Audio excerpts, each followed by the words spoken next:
So you're playing Sidereal Confluence and you need to learn the Caylion species. Well, you came to the right place. First, if you care, let's learn how to say this species. It's pretty easy.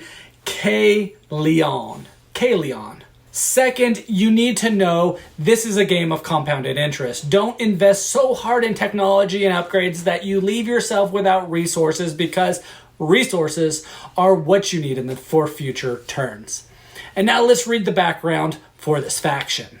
The Caylion had perfection. Oh, certainly their society was a chaotic mess with a Dunbar's number of about 20. It was nominated by a few gregarious celebrities, but everything physically within their reach was under their tight control, and their reach extended to orbit. Factories hovered overhead as teleoperated drones tended to the oceans-made farms.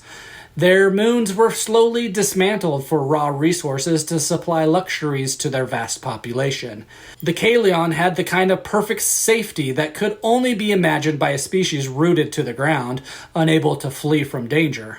Their confluence? Well, the Caylion are giving up their safety in order to compete with the motile aliens. They've had to reach beyond their own sky to spread beyond any concepts of protection or sanity.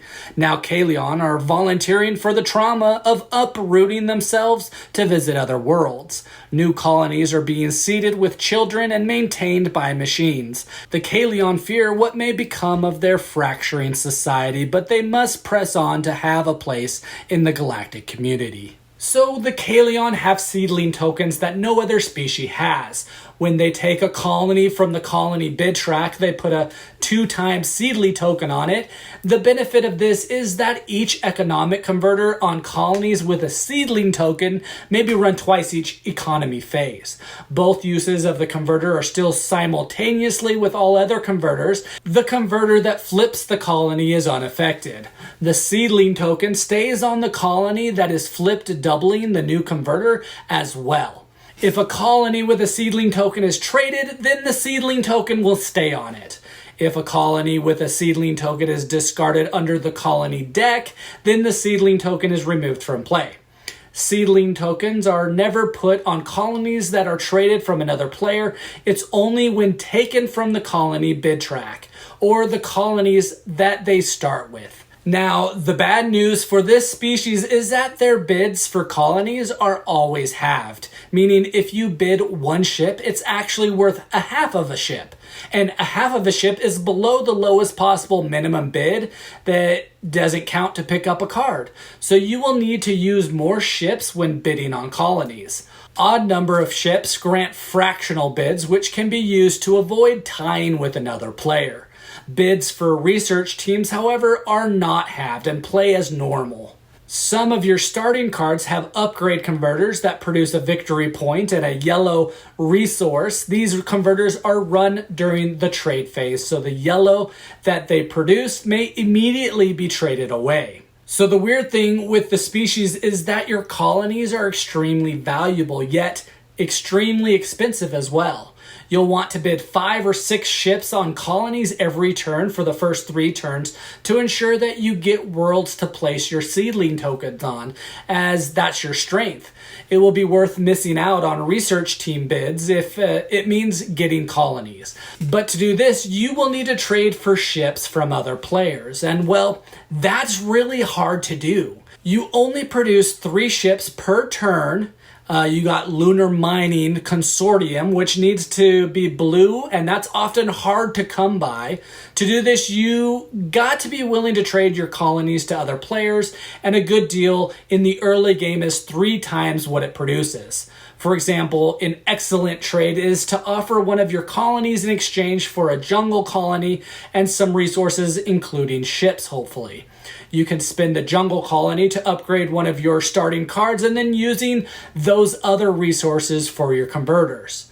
But you will need to be willing to overpay for ships. You can afford to pay a large cube per ship in an emergency. Or you can strike a deal with another player to borrow one of their cards that produces ships, run it for them, and then give them the output minus the ships. You might have to also pay for those ships as well, but it's a way to get ships. The last trick is if ships simply don't exist, negotiate outcome of the colony bid. To do this, you'll pick a colony that you want to go to the other player, offering them a small bribe, often a small cube, to each player to agree not to bid on that colony that you want.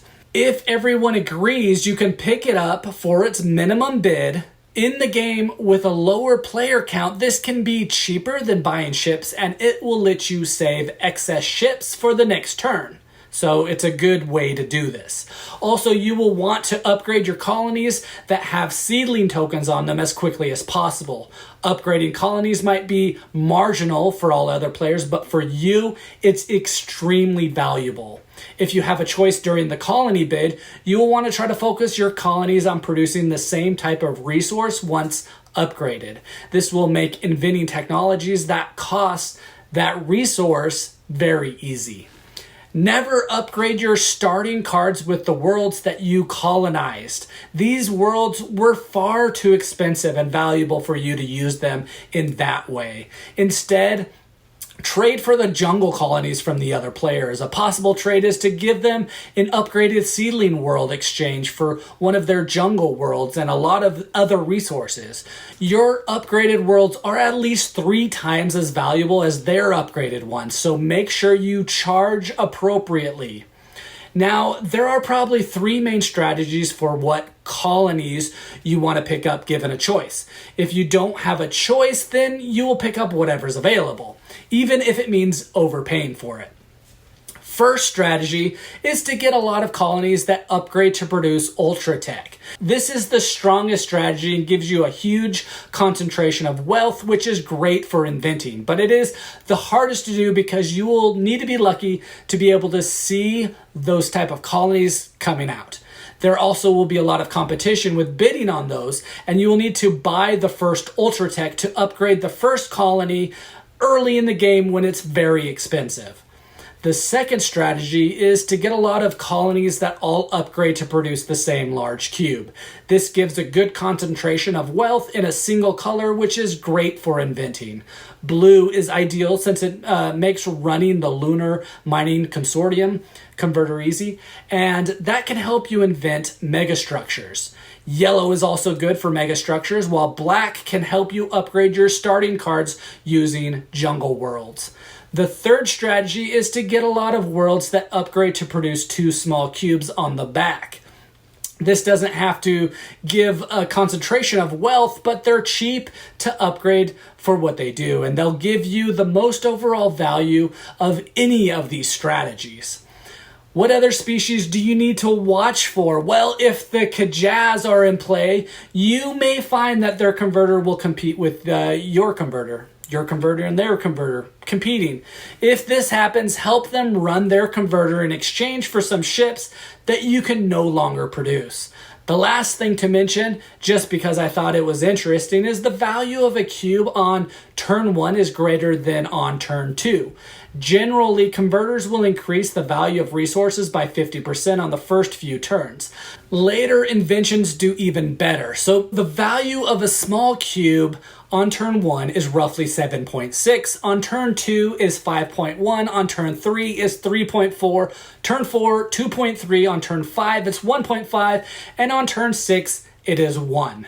Again, I got this from Boardgame Geek. It's not my own math equation, but someone figured it out, and I thought it would be awesome for you guys to know.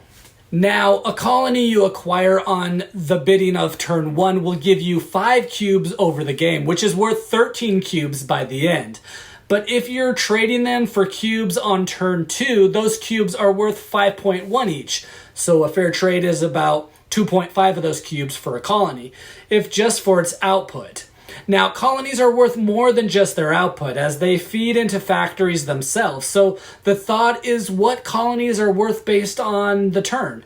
On turn 2, a colony is worth 2, 5 to 3 times if consumed. On turn 3, it's worth 2.5 to 3 if consumed. On turn 4, it's worth 2 to 2.5 if consumed. If on turn 5, it's worth 1.5 to 2 if consumed. And on turn 6, it's worth 1 to 2 if consumed. Also, this all goes out the window if you have the only ice world and 2 other players want it. Who cares about what's fair? What is the highest the market is going to pay for it? And well, that's the Caylion. If you have any more ideas or recommendations on how to play with this species, please comment below. We would love to read and see what you have to say about it. Again, this is Board Game Brody, and I hope you enjoyed this video. Stick around and check out some other board game reviews to see what you might want to get to the table.